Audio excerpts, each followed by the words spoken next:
Y'all really did not want me. Like, honestly, like, okay. Do you want me to just start from like when I got rejected? And do you want me to just like skip to then when I like started reapplying? Or do you want me to like touch back quickly on like I took time off and like what I did? Or, oh, I can definitely get emotional about it. Yeah, I can definitely, cause it was rough. Okay, so I'll just start, yeah. So my senior year in high school, that's, you know, when everybody in my high school is kind of like applying to colleges, and I knew I wasn't necessarily ready, but I kind of wanted to, I guess, jump on the bandwagon and start applying to schools. And I really wanted to go to University of Minnesota. And I remember getting the letter in the mail that I didn't get in, and I felt very lost. I felt like all of my friends were going to phenomenal universities. They were all moving out of our hometown, and I didn't want to be kind of stuck where I was. So that's when I decided to just kind of take a break, restart, figure out who I am, what am I doing in this world.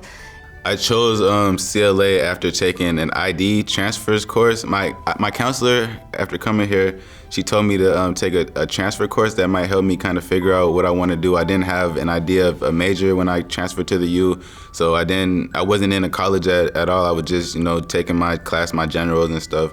So my counselor recommended I take a transfer career exploration class for transfer students, and Abby Trout was my professor in the course. And me and Abby kicked it off, we kicked it off very good. So I decided to take a gap semester, and I lived abroad in the Dominican Republic working at a Montessori preschool.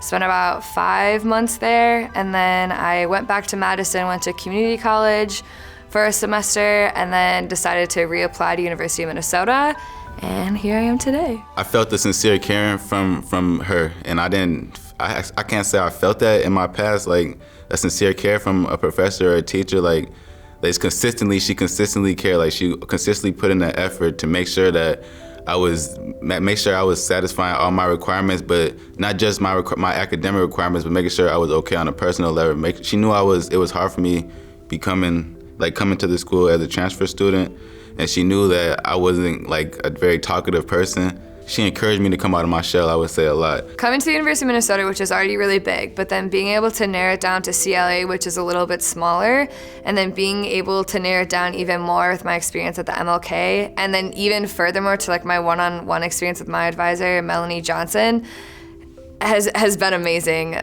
Melanie has guided with the most respectful and intuitive way my experience. So she's the one who told me about the major and why I might like it. And even my first meeting my freshman year, she was like, have you ever thought about social work? And I was like, no, like that's not for me.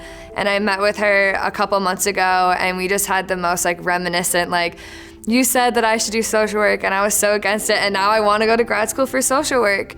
Cause she asked me like, where are your goals in life? Like that's what really got me. She said, where are your goals? And then how can I get to them? And then once she was helping me and like checking my progress to reach those goals, that's what really drew me into CLA. And then I realized that other people in CLA are just like her, and they have sincere feelings for their students too. It was like a no-brainer after that. Growing up, I always saw movies about college and kind of what it was and what it's supposed to be. So I had to take a step back and realize just because I didn't have like a quote-unquote traditional straight track college experience doesn't mean that mine was any less than. And all the troubles and the difficulties I had getting here, and then all the struggles I had with, classes or trying to find my individual community in such a broader community was difficult, but it was all beyond worth it in the end. I'm a first generation college student. I'm the oldest as well out of 8 siblings. So like it's important that like I kind of set the precedent for them. Every move I make, I got a lot of eyes watching behind me. So I'm just trying to make the right decisions. I finally found my people and my community and like where I belong at this school. After all of that, like I made it, so yeah.